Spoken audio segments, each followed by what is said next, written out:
Kasus ini memang pertama kali terungkap adalah pada tahun 2017, di mana awalnya ini merupakan laporan yang dilakukan oleh beberapa warga yang kemudian merasa tidak diberangkatkan, padahal telah membayarkan sejumlah uang kepada.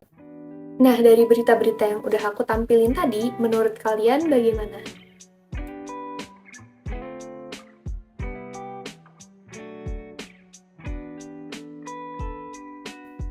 Nah, jadi dalam video ini aku akan membahas tentang analisis kasus penyimpangan hukum bisnis, yaitu tentang penipuan dan penggelapan dana perusahaan jasa travel haji dan umroh yang ada di Indonesia. Nah, sebelumnya perkenalkan, nama aku Anita Nazwa dari program studi S1 Manajemen angkatan 2023 Universitas Negeri Jakarta. Beberapa tahun yang lalu, dalam industri jasa, khususnya perusahaan jasa penyelenggara ibadah haji dan umroh, pernah terjadi kasus penipuan. Nah, kasus penipuan ini merugikan banyak pihak, termasuk juga jamaah yang telah membayar dengan harapan dapat melaksanakan ibadah haji atau umroh dengan aman dan nyaman. Nah, kasus penipuan agen travel haji dan umroh ini menjadi perhatian yang serius dalam hukum bisnis. Karena selain melanggar hukum, juga merusak kepercayaan konsumen dan reputasi industri tersebut. Nah, dalam video edukasi ini, kita akan mengeksplorasi dan mengulik dari berbagai aspek hukum yang terkait dengan penipuan agen travel haji dan umroh, serta langkah-langkah yang dapat diambil untuk melindungi diri dari penipuan semacam itu. Yuk disimak! Salah satu perusahaan jasa travel penyelenggara haji dan umroh di Indonesia yang sudah berdiri sekitar 10 tahun yang lalu. Nah, perusahaan ini telah memberangkatkan sekitar 54.000 jamaah haji dan umroh dari berbagai daerah di Indonesia.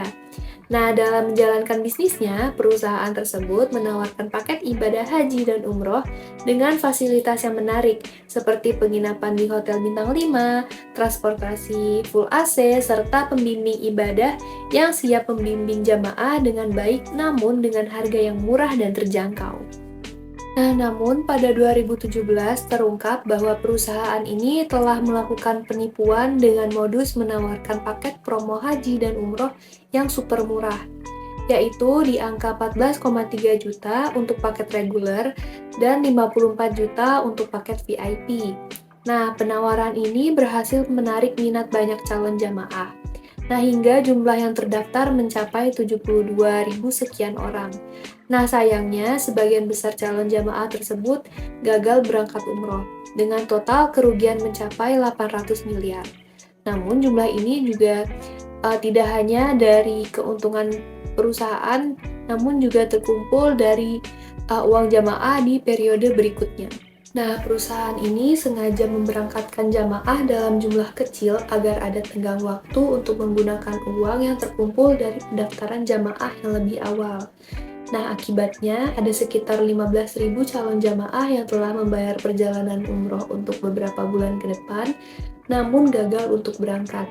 Nah, selain merugikan calon jamaah, perusahaan ini juga memiliki utang kepada berbagai pihak seperti provider visa, hotel, dan penyedia tiket penerbangan dengan total 24 miliar. Hal ini menunjukkan bahwa perusahaan tidak memiliki kemampuan untuk membiayai operasionalnya dan hanya mengandalkan uang dari calon jamaah. Nah, berdasarkan Kitab Undang-Undang Hukum Pidana Pasal 378 dan Undang-Undang Nomor 8 Tahun 1999 tentang Perlindungan Konsumen, Mahkamah Agung akhirnya memutuskan untuk menyita seluruh aset yang dimiliki perusahaan yang berjumlah 543 barang bukti menjadi milik negara, dan terdakwa dijatuhi hukum penjara selama 15 tahun penjara dan denda sebesar 5 miliar rupiah. Nah, untuk kita semua, ayo lebih waspada dan teliti dalam memilih jasa travel. Pastikan sudah memiliki izin resmi dari pemerintah dan cari informasi terkait track record dan ulasan orang-orang yang pernah menggunakan jasa tersebut. Dan yang terakhir, jangan mudah tergoda dengan harga yang jauh dari standar. Dan yang terakhir, segera lapor ke pihak berwenang apabila terjadi penipuan dengan melaporkan bukti-bukti yang akurat. Baik, sekian video edukasi ini. Semoga dapat mengedukasi teman-teman semuanya. Dan terima kasih sudah menonton. Wassalamualaikum warahmatullahi wabarakatuh.